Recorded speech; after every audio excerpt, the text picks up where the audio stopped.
এখন দেখা যাচ্ছে ভারতীয় সেনা তারা একটি এই যে লোহা স্ট্রাকচার দেখা যাচ্ছে সেই লোহা স্ট্রাকচার দিয়ে একটা ব্রিজ তৈরি করার চেষ্টা করছে, যাতে এই রোপের বদলে যদি ব্রিজটা তৈরি হয়ে যায় তাহলে খুব দ্রুত যোগাযোগ স্থাপনের ক্ষেত্রে এটা বড় একটা সুবিধা হবে। এবং সেই ক্ষেত্রে কিন্তু দেখতে পাচ্ছি সেই ব্রিজ বানানোর কাজ একদিকে যেমন চলছে, অন্যদিকে একের পর এক যে ঘর বাড়িগুলো রয়েছে সেই সমস্ত ঘর বাড়ি সম্পূর্ণভাবে কিন্তু ভেঙে চুরে গিয়েছে। যে জায়গা সেই জায়গা ঠিক উল্টো দিকে যে জায়গা ভারতীয় সেনা এবং এনডিআরএফের কর্মীরা তারা দূরে যে জায়গায় দেখা যাচ্ছে, যে জায়গা এখন যাওয়া পর্যন্ত যাবে না, দূরের দিকে সেখানে কিন্তু দড়ি লাগিয়েছে, রোপ লাগিয়েছে।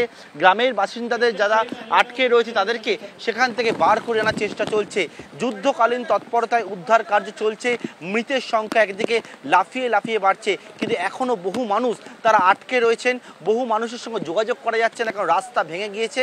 যোগাযোগ করা যাচ্ছে না কারণ সেতুগুলো ভেঙে গিয়েছে। এর পরবর্তীকালে এখন বিভিন্ন যারা উইংয়ের সদস্যরা রয়েছে তারা কিন্তু একসঙ্গে একযোগে কাজ চালাচ্ছেন এবং কাজ চালিয়ে যে উদ্ধার কার্য সেই উদ্ধার কার্য সম্পূর্ণ করার চেষ্টা করছেন।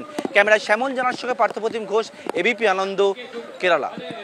মুষলধারায় বৃষ্টি চলছে, উদ্ধার কার্য করতে গিয়ে কার্যত কিন্তু একটা কঠিন পরিস্থিতির মধ্যে পড়তে হচ্ছে, কারণ চারিদিকে হচ্ছে মূল সমস্যা হচ্ছে কাদা। সেই কাদার মধ্যে দিয়ে একেবারে যারা উদ্ধারকারী দলের সদস্যরা তারা কিন্তু উদ্ধার কার্য করছে। এবং এখানে যে উদ্ধার কার্য দেখতে পাচ্ছ, যে জায়গায় আমরা দাঁড়িয়ে রয়েছি এটা হচ্ছে একেবারে ওয়ানাডে যে জায়গা, যেখানে কিন্তু যে জল একেবারে হু করে ঢুকে পড়ে এবং কার্যত প্রকৃতির যে রোষানল সেই রোষানলে সম্পূর্ণ এলাকা একবার ধ্বংসাবশেষে পরিণত হয়েছে। সামনে একটা গাড়ি দেখতে পাচ্ছ, যে গাড়িটা একটা বাড়ির মধ্যে রয়েছে এবং যেখানে যে ভূমিধস হয়, অর্থাৎ বাড়িটার যে গাড়ির যে ওপরের দিকে চাকাটা রয়েছে সেটা ওপর দিকের অংশে থাকলেও সম্পূর্ণ ভূমিধসে গাড়িটা নিচের দিকে মাটির মধ্যে ঢুকে গেছে। সামনে একটা বাড়ি, আর যে ছবি শ্যামলকে দেখাতে বলবো, ছবিটির সামনে একটা বাড়ি দেখতে পাচ্ছ, আর যে বাড়িটা দেখে মনে হচ্ছে একতলা বাড়ি, আসলে সেটা একতলা বাড়ি নয়, সেটা ছিল দোতলার বাড়ি। এবং সেই দোতলা বাড়ি সম্পূর্ণ একতলার যে অংশ, একতলা থেকে 1.5 তলা অংশ, সেটা মাটির তলায় এই মুহূর্তে একেবারে ঢুকে গেছে। অন্যদিকে এই যে জায়গা রয়েছে এখানে একের পরে যে বাড়িগুলো দেখতে পাচ্ছ, এই জায়গায় কিন্তু যেটা উদ্ধারকারী দলের সদস্যরা কাজ করছেন সেটা হচ্ছে সুবিধা হচ্ছে একটাই, যেটি হচ্ছে কিনা এখানে গাড়ি নিয়ে যাতায়াত করা যাচ্ছে, আসা যাচ্ছে। কিন্তু মূল সমস্যা যে জায়গায়, সেই সমস্যাটি হচ্ছে এইখান থেকে উল্টোর দিকের যে প্রান্ত রয়েছে, যে প্রান্তে এখন এই মুহূর্তে এখান থেকে দেখানো সম্ভব নয়, কিন্তু বোঝানোর চেষ্টা করব যে এর পিছন দিকে হু করে জল বইছে আমরা দেখতে পাচ্ছি। এই জল যে বইছে এটা কোনো রকম কিন্তু পুকুর নয়, এখানে একেবারে বিভিন্ন জায়গায় যে বৃষ্টি হয়, অর্থাৎ এই এলাকা ওয়ানার এলাকা পার্বত্য এলাকা, এবং সেই পার্বত্য এলাকায় যে বৃষ্টি হয় এবং তার ফলে যে জল নেমে আসে তার জেরে কিন্তু ভূমিধস হয়। এবং সেই ভূমিধস হয়ে এখানে হু করে জল এমনই বইছে যেন মনে হচ্ছে নদী বা সমুদ্র বয়ে চলেছে।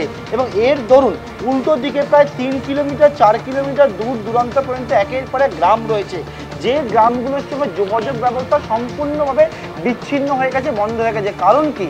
কারণ হচ্ছে ছবিটি দেখাবো যে এই যে জায়গা, এখান থেকে যদি গ্রামের দিকে যাওয়া যায় তার জন্য যে রাস্তা ছিল সেই রাস্তা সম্পূর্ণভাবে বন্ধ হয়ে গেছে, সেই রাস্তার যে অংশ সেটা ভেঙে চলে গেছে। অন্যদিকে কিন্তু এখানে যে হাঁটা তার জন্য যাবে না, কারণ দেখতে পাচ্ছ যে পা ঢুকে যাচ্ছে, এতটা পরিমাণে এখানে কাদা হয়ে রয়েছে।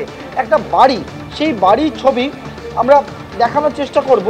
এবং এই যে বাড়ি, সেই বাড়ির নিচের দিকে সম্পূর্ণ হয়ে বসে গেছে 3 তলা বাড়ি। এবং এখানে যে জেসিবি নিয়ে আসা হয়েছে, জেসিবি নিয়ে এসে এখানে কিন্তু উদ্ধারকারী দলের সদস্যরা সেই উদ্ধার করছেন। এখান থেকে একটা প্রান্ত থেকে অন্য প্রান্তে যাওয়ার জন্য যে সমস্যা সেটা হচ্ছে যে এতটাই মাটি বসে গেছে এবং যে ভূমিধস হয়েছে তার জেরে কিন্তু হাঁটা চলা পর্যন্ত করা যাচ্ছে না। সুতরাং উদ্ধারকারী দলেরা কোন সমস্যার মধ্যে পড়েছে সেটা তুমি বুঝতেই পারছো। এবং এই যে জায়গায় আমরা দাঁড়িয়ে রয়েছি, এখান থেকে ঠিক উল্টোর দিকের যে প্রান্ত রয়েছে সেই প্রান্তে যারা রোপ লাগানো হয়েছে, রোপ লাগিয়ে সেই রোপের সাহায্যে কিন্তু যে এনডিআরএফ এবং কেরালার যে ডিজাস্টার ম্যানেজমেন্ট গ্রুপ, বিপর্যয় মোকাবিলা গ্রুপের সদস্যরা তারা সেই রোপের সাহায্যে গ্রামবাসীরা যারা আটকে রয়েছেন এবং যাদের দেহ ইতিমধ্যে বিভিন্ন জায়গা থেকে পাওয়া যাচ্ছে সেখানে তাদেরকে কিন্তু বের করে নিয়ে আসার চেষ্টা করছেন সেই রোপের সাহায্যে।